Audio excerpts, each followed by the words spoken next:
अमरावती जिल्ह्यातील नगरपंचायत आणि नगरपरिषद निवडणुकीचा बिगुल वाजला असून प्रत्येक पक्षाचे उमेदवार आता नामांकन अर्ज दाखल करत आहेत। याच पार्श्वभूमीवर धामणगाव रेल्वे नगरपरिषद निवडणुकीत काँग्रेस पक्षाकडून नगराध्यक्ष पदासाठी नामांकन अर्ज दाखल करण्यात आलाय।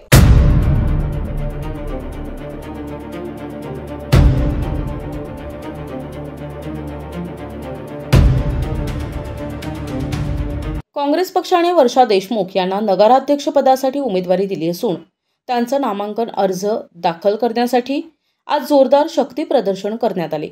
यावेळी शहरातून बाईक रॅली काढत काँग्रेसनं आपली ताकद दाखवून दिली। मागील 3 टर्मपासून धामणगाव रेल्वे नगर परिषद भाजपच्या ताब्यात राहिली आहे।